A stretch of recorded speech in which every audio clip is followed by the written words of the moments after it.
Baik, selamat sore dan terima kasih saya ucapkan kepada Bapak Dr. Imade Gede Sunaria, Eskom MCS, selaku pengampu mata kuliah Desain dan Analisis Algoritma.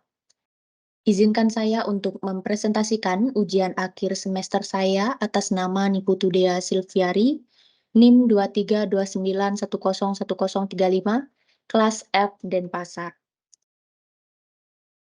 Baik, pertama-tama akan saya jelaskan terkait dengan penjelasan umum tentang algoritma yang saya pilih, yaitu algoritma Grady, yang di mana algoritma ini merupakan algoritma yang membuat keputusan terbaik pada saat itu tanpa mempertimbangkan konsekuensinya di masa mendatang. Jadi, algoritma Grady ini sering digunakan untuk menyelesaikan masalah yang dapat dipecahkan dengan membuat keputusan secara berurutan. Nah, prinsip dasar algoritma Grady ini adalah take what you can get now. Jadi, algoritma ini akan memilih solusi yang paling menguntungkan pada saat itu tanpa mempertimbangkan apakah solusi tersebut akan menghasilkan solusi yang optimal di masa mendatang. Nah, adapun beberapa contoh algoritma Grady itu biasanya yang pertama ada algoritma pemilihan barang, algoritma penjadwalan, dan algoritma pencarian rute terpendek.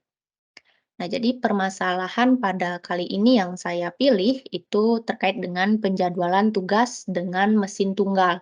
Nah, jadi dalam permasalahan ini terdapat sejumlah tugas yang harus diselesaikan oleh sebuah mesin. Jadi setiap tugas memiliki perkiraan waktu, pengerjaan, dan deadline.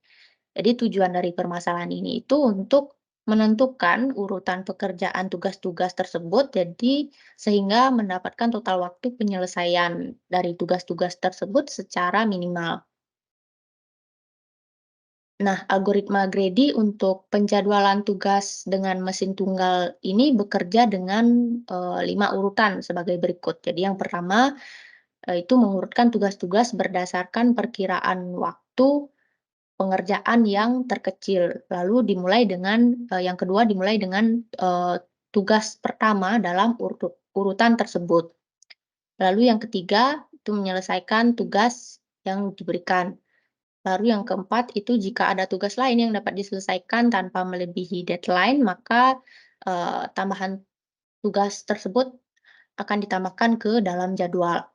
Lalu yang terakhir yaitu mengulangi langkah ketiga dan keempat sehingga semua tugas telah selesai dikerjakan. Adapun, saya lanjutkan dengan penjelasan terkait analisis efisiensi waktu algoritma, itu diawali dengan parameter. Jadi parameter yang dibutuhkan oleh algoritma ini itu ada 3. Yang pertama jumlah tugas itu dilambangkan dengan N, yang kedua perkiraan waktu pengerjaan tugas itu dilambangkan dengan TI, lalu yang ketiga deadline setiap tugas itu dilambangkan dengan DI. Selanjutnya ada basic operation. Jadi basic operation yang dilakukan oleh algoritma ini itu adalah mengurutkan tugas-tugas berdasarkan, perkiraan waktu pengerjaan terkecil, lalu menambahkan tugas, ke dalam jadwal. Untuk base case-nya, jadi dalam base case semua tugas itu dapat diselesaikan tanpa melebihi deadline. Jadi dalam hal ini algoritma Grady akan menghasilkan solusi yang optimal. Lalu terdapat worst case, jadi, terdapat tugas yang diperkirakan waktu pengerjaan yang sangat besar dengan deadline yang sangat ketat. Jadi dalam hal ini algoritma Grady mungkin tidak akan menghasilkan solusi yang optimal. Lalu untuk average case-nya, itu efisiensi waktu algoritma Grady dalam average case itu bergantung pada distribusi perkiraan waktu pengerjaan dan deadline dari setiap tugasnya. Nah, jika distribusinya merata, jadi algoritma Grady ini akan menghasilkan solusi yang mendekati optimal. Untuk kekurangan algoritma Grady untuk penjadwalan tugas dengan mesin tunggal, itu yang pertama kemungkinan menghasilkan solusi yang tidak optimal dalam work case. Nah, ini dimaksudkan seperti yang sudah saya sampaikan tadi, itu terdapat tugas dengan perkiraan waktu waktu pengerjaan yang sangat besar dengan deadline yang sangat ketat. Jadi dalam hal ini algoritma greedy mungkin tidak akan menghasilkan solusi yang optimal, dikarenakan algoritma greedy ini hanya melihat perkiraan waktu pengerjaan terkecil pada setiap langkah-langkahnya. Untuk kekurangan yang kedua, itu kurangnya mempertimbangkan faktor-faktor lain. Nah, jadi, selain perkiraan waktu pengerjaan, terdapat faktor-faktor lain yang dapat mempengaruhi efisiensi penjadwalan, seperti misalkan, eee, urutan tugas-tugas yang dikerjakan, lalu keterkaitan antar tugas.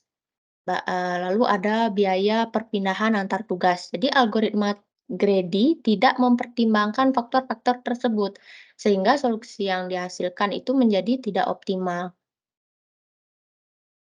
Lalu untuk kelebihan, algoritma greedy untuk penjadwalan tugas dengan mesin tunggal itu pertama ada efisiensi waktu yang baik.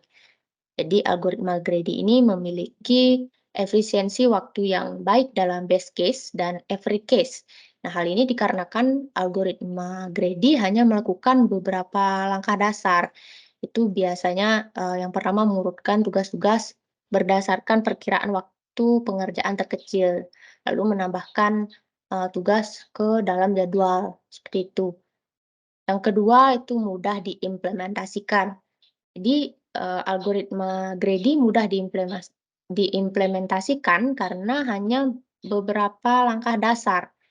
Nah, hal ini menjadikan algoritma Grady sebagai pilihan yang tepat untuk, permasalahan penjadwalan yang cukup kompleks. Nah, adapun kesimpulan dari pembahasan ini itu secara umum algoritma Grady untuk penjadwalan tugas dengan mesin tunggal itu memiliki kelebihan berupa efisiensi waktu yang baik. Namun di samping itu juga algoritma ini juga memiliki beberapa kekurangan itu berupa kemungkinan menghasilkan solusi yang tidak optimal dalam worst case dan kurang mempertimbangkan faktor-faktor lain yang dapat mempengaruhi efisiensi dari penjadwalan itu sendiri. Baik, adapun sekian yang dapat saya sampaikan dalam presentasi kali ini. Jika terdapat salah pengucapan kata, saya mohon maaf dan saya ucapkan terima kasih dan selamat sore.